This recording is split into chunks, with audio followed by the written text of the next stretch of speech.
Hey everybody, I'm live for the second time tonight. I'm very, very excited about what I'm about to announce today. In fact, the first time I'm announcing right here to you live. You will get it first before anybody else. I'm John Hope Bryant, founder, chairman, and chief executive officer of Operation Hope. I'm an entrepreneur, a businessman, and a philanthropic investor in our underserved neighborhoods, both here in America, in South Africa, and around the world. We're the author of the Civil Rights Movement, and I'm the author of a couple books, How the Poor Can Save Capitalism and Love Leadership. But today, I'm really just proud. I'm from Compton, California, in South Central Los Angeles.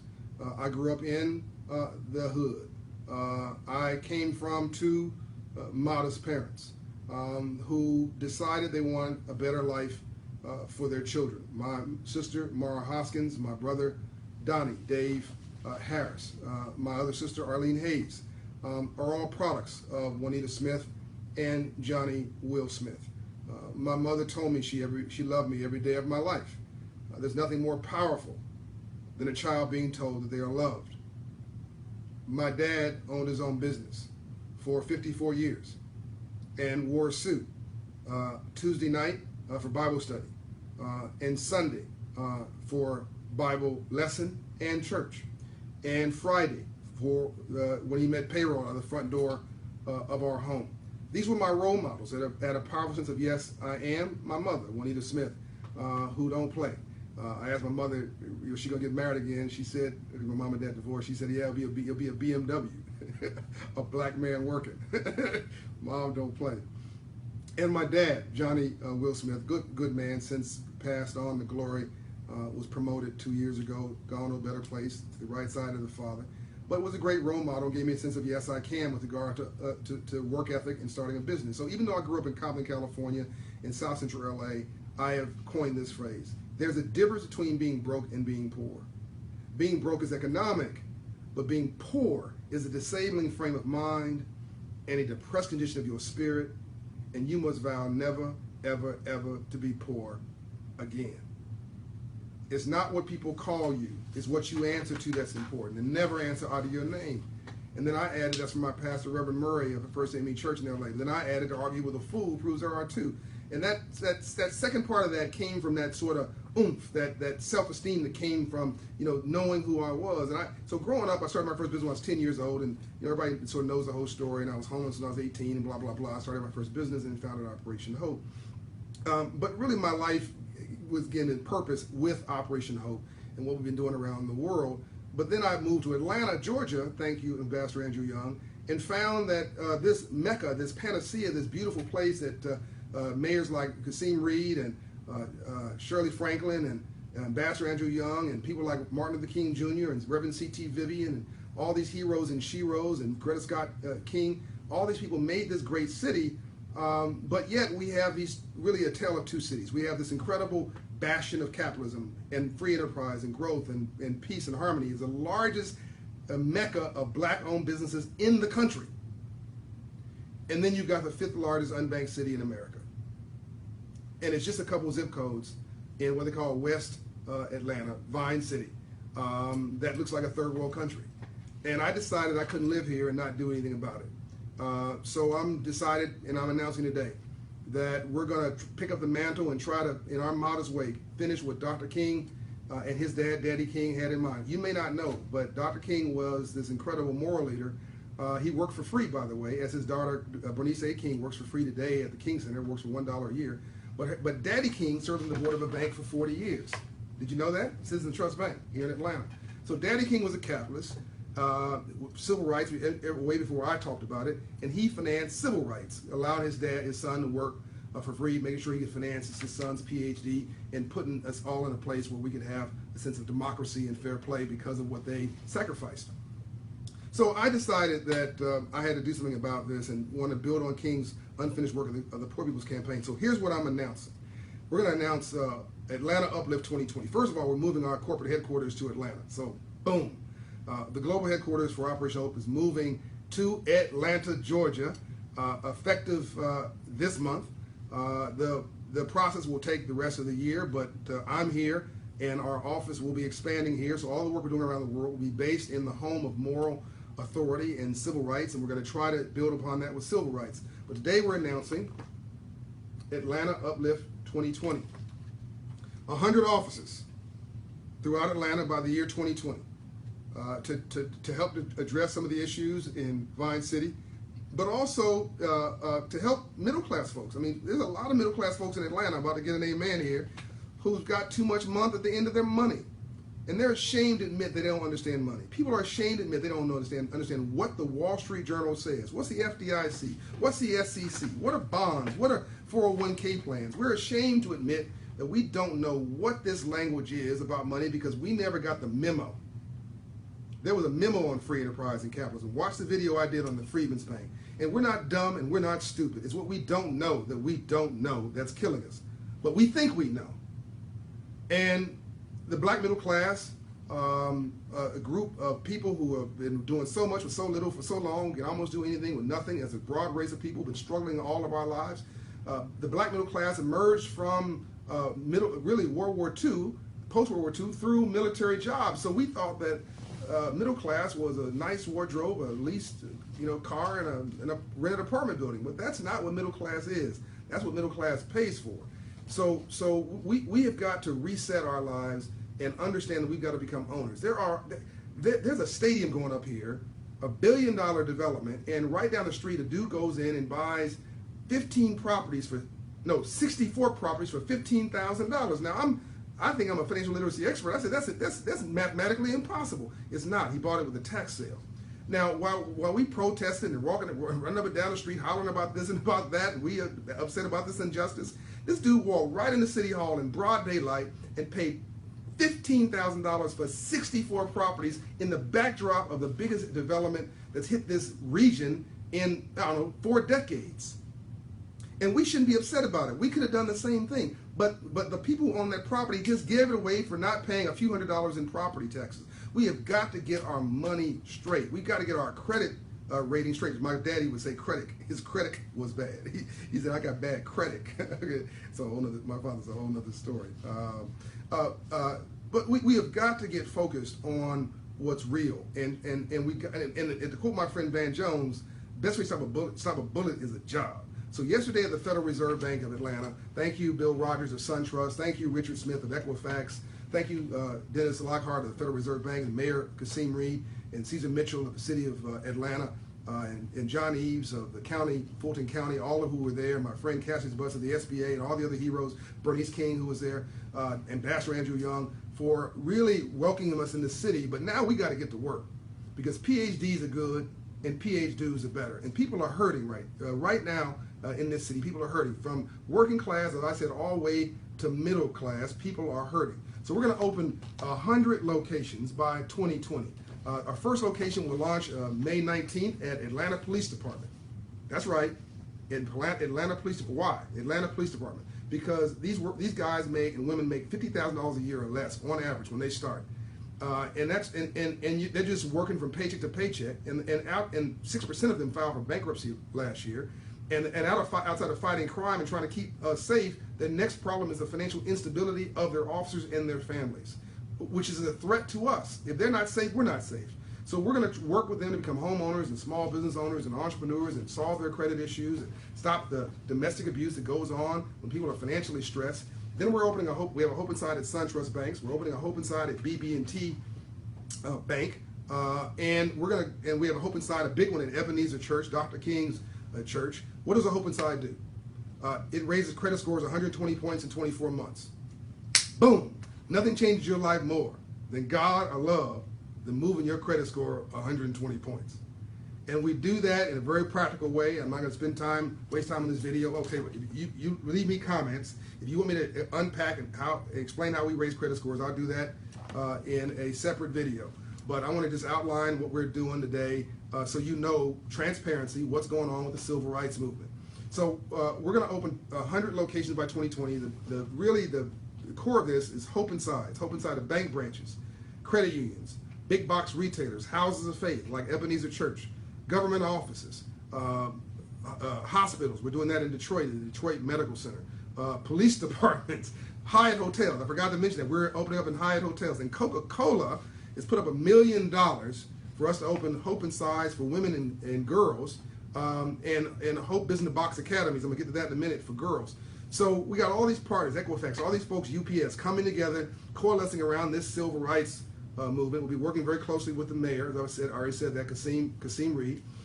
And these Hope Insides are going to convert renters into homeowners, small business dreamers into small business owners, like the dude that made the suit that I'm wearing today, Ryan Taylor of Dro Clothing, who we put in business for a $35,000 loan, raised his credit score 100 points in a year, gave him entrepreneurship and small business training, and now the guy is doing, on average, with his for-profit and his nonprofit, combined over $1 million a year in revenue.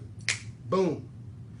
So if you can't get a job, create a job, as I keep saying. So we're going to work through these Hope Inside locations to raise credit scores, raise your economic energy, raise your self-esteem, raise your confidence, so you can engage in the economy and take your life back. The new definition of freedom is self-determination. As I keep saying, civil rights was in the streets, civil rights is going to be in the suites. Okay, next up, Hope Business in a Box Academies. There's a whole video on that, so I won't repeat the details here, but in short, course in financial literacy in public schools, because no one's teaching us the language of money. No one's teaching our children about the economy and how it works. I see the comments, by the way, coming in. I'm going to speak to that right before I wrap up, and then I'll answer every comment later tonight.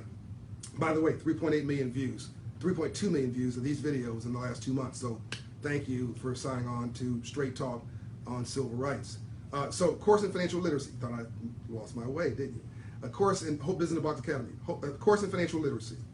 A course in entrepreneurship. A course in dignity. Values, as they say in South Africa, Ubuntu. I am me because you are you. A course in our entrepreneurship, I already said that. 25 businesses you can start, business ideas you can start for $500 or less. A pitch event in the kids' auditorium. Think Shark Tank for kids. Isn't that cool? Twice a year. Local judges, no celebrities. I want relatable role models. And when the kid goes up and pitches, they get 2 minutes. There's a timer. Go. Boom. When they pitch, if they win, we'll fund them up to $500. $100 for elementary school, $250 for middle school, $500 for high school. The money has to go into a bank account. Remember growing up, we had our passbook account. That passbook bank account, I remember mine was brown, right? And I remember somebody took me to the bank and opened my account. I was so excited. So these kids are going to go open a bank account. Do you know there are 40 million underbanked people in this country and 12 million unbanked people in this country? And as I said, Atlanta is the 5th most unbanked city in America. There's just a few zip codes, and it's right for people being preyed on. I'm tired of it. I'm going to rob these predators, these check cashers and payday lenders and their customers in broad daylight using the free enterprise system by helping you set yourself free, by raising your credit score and raising your financial capacity and competency so you cannot be taken advantage of. But it starts with our kids. If you can't get a job, create a job, which is why we're so excited about Hope Business in a Box Academies. So Gallup is going to do entrepreneurship strength finders on the front end so the kid knows what they're good at, because unfortunately they're often told what they're bad at, not what they're good at.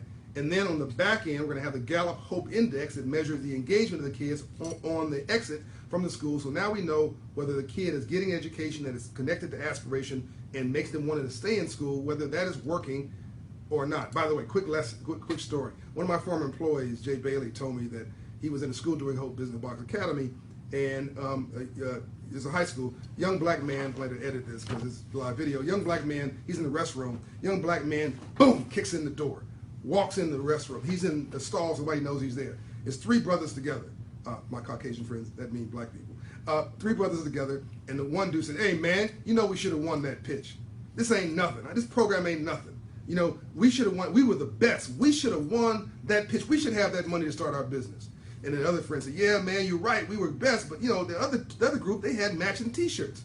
Then another guy said, "Yeah, man." And then this one dude, they had like bow ties on, and they're like, "Yeah, it looks like they like studied and coordinated and planned their whole pitch thing. We just went up there and winged it. We were good, but we weren't prepared and we weren't coordinated." And then the first guy said, "Yeah, that's all right, man. We're gonna win this next time. Bump these people." Think about that. We're gonna win this next time.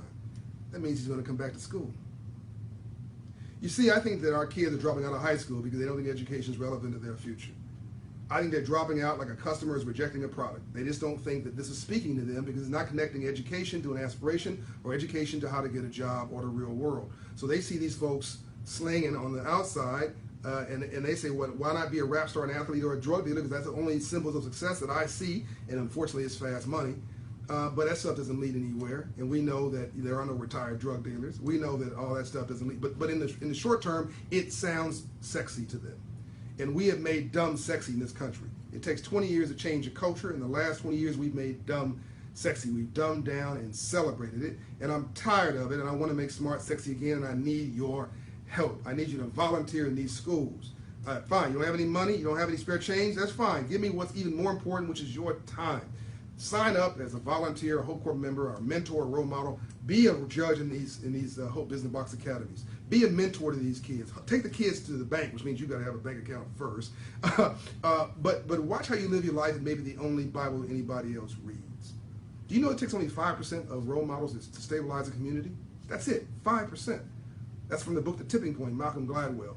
I'm going to do a whole piece on that at another time. The last piece of my plan for Atlanta is Hope Internship America. And that's where we say to kids who got a D, C, or an F, I want you to aspire to get a B minus. So the kids who got an A plus, they're going to be fine.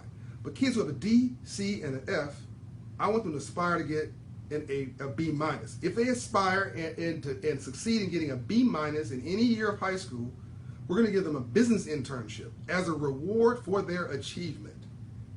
That's right. And it's going to come with a $500 stipend. That's enough money for a business suit, transportation money, food money,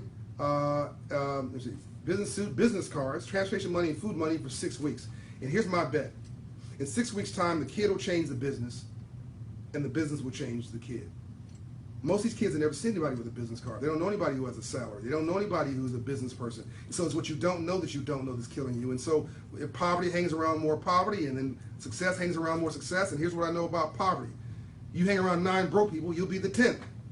So I want to create really a production line of job attainment through internship. Remember, this is not, none of this is rocket science. We used to do this.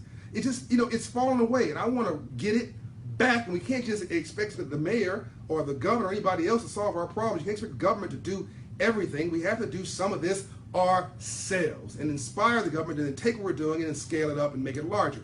So I'm going to have a get a job strategy, which is the Gallup Strength Finders attached to Hope Internship America. Watch for an announcement on that soon.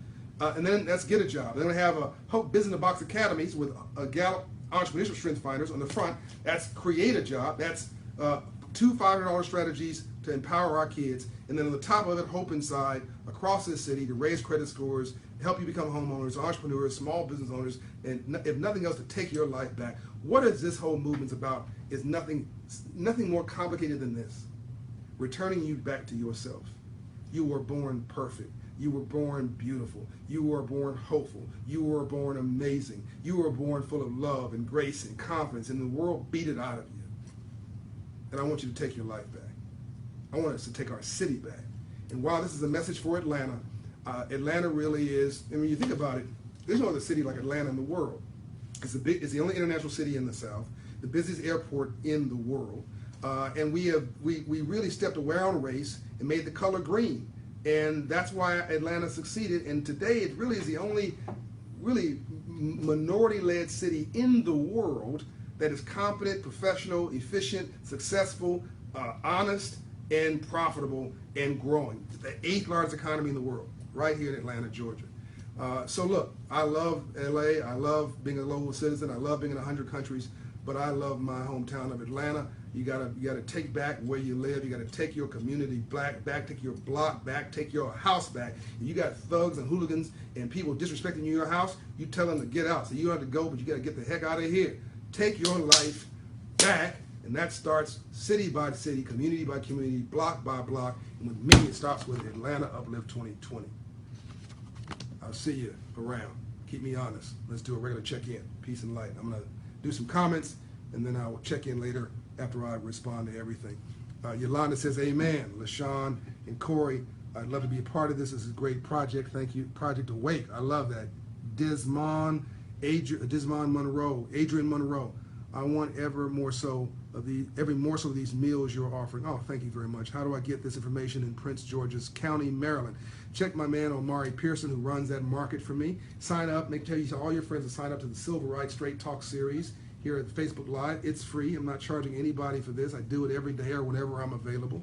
I try to keep it short and pithy and crisp and focused on you, and I hope that you appreciate it. I'm unbossed. I'm not running for office. No, I am not running for political office, and I don't want anything from you. If you want to buy the book, fantastic. It's already a bestseller, and it'll help you. If you don't want to buy the book, that's fine. You'll still get information here for free. But in the services of Operation Hope are free, by the way, thanks to the partners that I mentioned today and others. So we got to figure out what we're for in this life. It drives me crazy that Dr. King was an optimist, and so many people say they're modeling him, but in reality, they're negative. They're pessimists. Their get up and goes, got up and went. They become experts in what they're against, not in what they're for, and that's not what Dr. King was about. So let's find our higher angels. There's plenty of reason to be upset, and there's plenty of wrong to go around, but none of that's going to change the quality of your life. So change the quality of your life is what we've been talking about these last few minutes, and if you do this, your attitude will change. Your view of the world will change, because what you see depends on where you sit. And whether you believe you can or whether you believe you can't, you're absolutely right. I'm going to answer the rest offline. I love you. I'll see you around. I'm coming city by city. But today the message is for Atlanta. Thank you, Atlanta, for allowing me to serve you. I'm honored. Peace and light.